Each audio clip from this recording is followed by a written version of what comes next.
Cameras, flashes, people shouting her name, a woman shaving her head in front of photographers, hitting a car with an umbrella, walking in and out of courtrooms surrounded by security, lawyers, and headlines. For years, those images defined Britney Spears. For many, she was simply the star who lost control. For others, an uncomfortable spectacle, almost morbid, and at the same time strangely irresistible to consume. But almost no one stopped to ask a harder and more uncomfortable question. What had to happen for the most famous pop artist on the planet to end up there? Britney didn't just appear in that moment out of nowhere. It wasn't an isolated accident. It wasn't just a woman having a bad day. It was the result of years of pressure, constant exposure, impossible demands, and a life with no room to breathe. This is not just the story of a pop singer. It's the story of a girl who grew up in front of the world and paid an extremely high price for it. Britney Spears is born in 1981 in Louisiana into a middle-class family in the southern United States. From a very young age, it's clear she's not an ordinary child.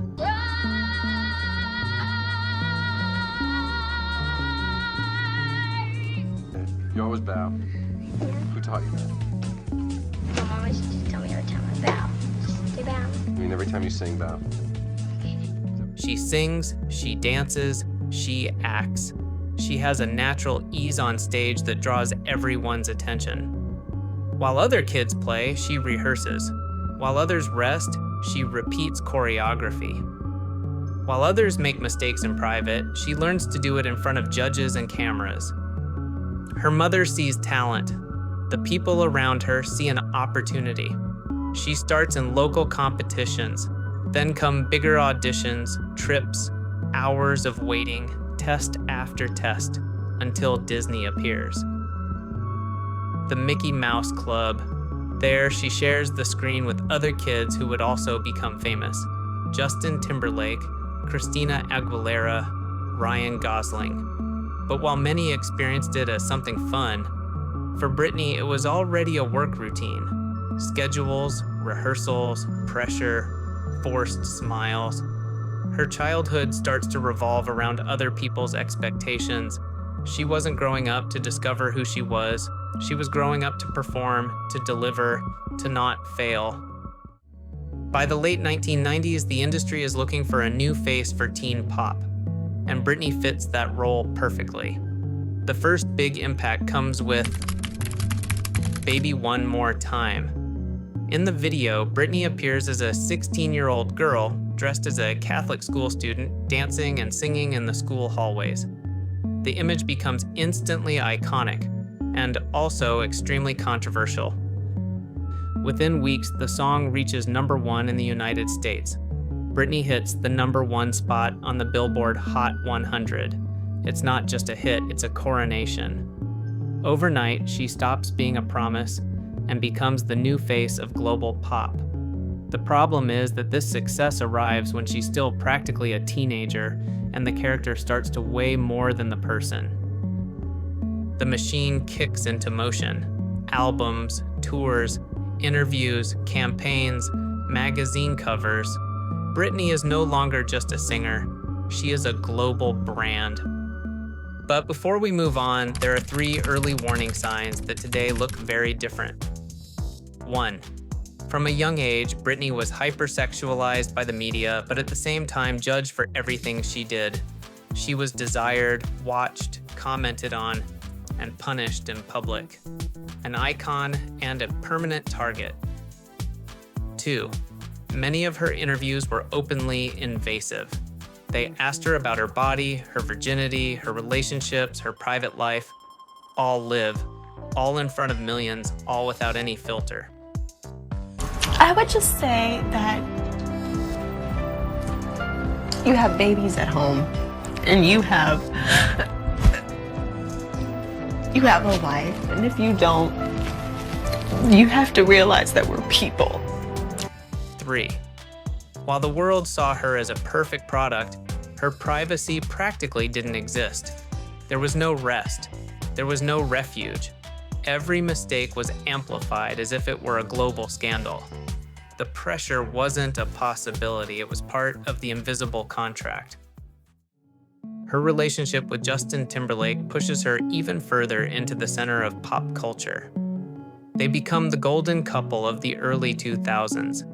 Young, famous, successful, photogenic, perfect for magazine covers. But when they break up, the public narrative falls almost entirely on her. Justin speaks. The media repeats it. The story gets simplified, and Britney is left once again as the convenient villain. Then come the rushed marriages, the equally fast divorces, children, and a life that becomes more and more chaotic, more exposed, more watched. The paparazzi no longer just follow her. They chase her. They corner her. They wait outside her house, at hospitals, at courthouses. Every outing becomes an ambush. Every day, a battle against flashes, headlines, and rumors. The year is 2007, and that year marks a before and after. Britney loses control in front of the cameras. She shaves her head. She attacks a photographer's car with an umbrella. The images travel around the world in seconds. For the public, it's spectacle. For the media, an endless source of content. For her, it's a real, deep, and visible crisis. Soon after come the hospitalizations, the court cases, the loss of custody of her children, and then something appears that will define the next 13 years of her life: the legal conservatorship. Her father takes control of her finances, her career, and many of her personal decisions. Britney, one of the most successful artists on the planet, is legally treated as if she were unable to manage her own life.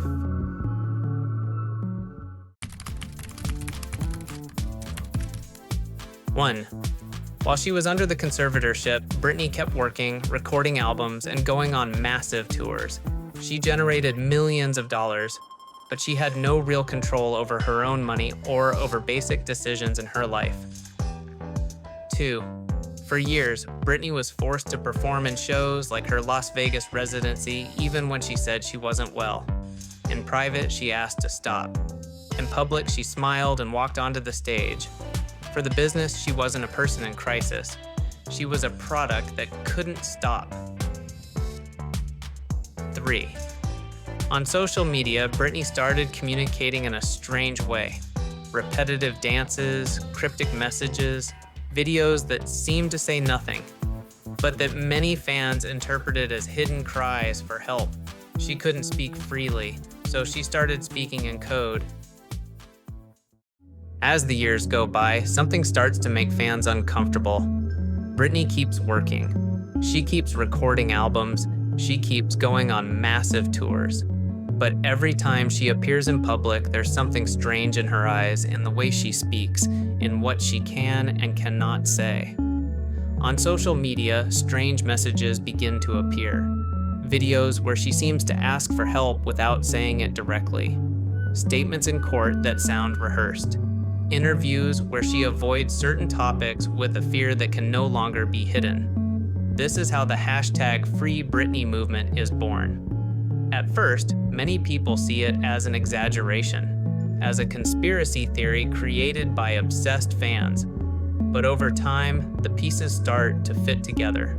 Journalists investigate, lawyers begin to speak, documentaries come to light, and for the first time, the question becomes serious and public. Why can a woman who fills stadiums not decide about her own life?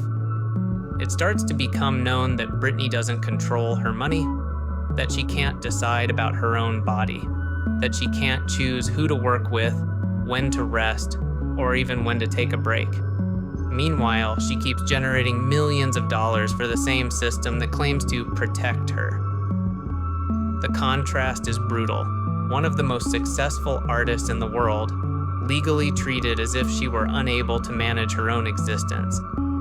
And in the meantime, the movement grows. Protests appear outside courthouses. Social media fills with messages, and public pressure becomes impossible to ignore. until finally Britney speaks in a court hearing. And when she does, her voice doesn't sound like that of a star. It sounds like the voice of someone who has just been trapped for years. She talks about control. She talks about fear. She talks about humiliation. She talks about not being able to make basic decisions about her own life. In that moment, the world understands something that can no longer be denied. This wasn't protection. It was a legal cage. In 2021, after more than 13 years, the conservatorship finally comes to an end. Legally, Britney regains control of her life, of her money, of her decisions, of her body, of her future. The news travels around the world like a victory, but it also leaves an uncomfortable question hanging in the air. What is left of a person after living for more than a decade without real autonomy? Britney is no longer the girl from the music videos. She is no longer the hit-making machine of the 2000s. She is a woman who spent her adulthood under surveillance, control, and constant pressure. She starts to show herself more freely on social media, more spontaneous but also more erratic, like someone who is, for the first time, learning how to live without a script imposed by others. She doesn't return immediately to the big stages. There is no classic, triumphant comeback. There is something quieter and more human.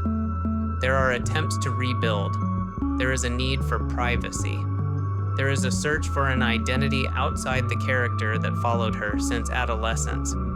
Because regaining legal freedom is one thing, but regaining emotional freedom takes much longer. Today, Britney lives far from the center of the spotlight, closer to her own rhythm, trying, perhaps for the first time, something she never fully had. A life that is not a product, a life that is simply her own. Britney Spears is not just a pop star. She is the perfect example of what happens when fame arrives before the tools to survive it. The world saw her rise, it saw her fall, and only much later, it started to ask about the cost. Because sometimes the greatest success can also become the biggest cage. This was behind the icon, and this was the story of Britney Spears. If you enjoyed this kind of stories, subscribe to the channel and tell us in the comments which story you would like us to tell in the next episode.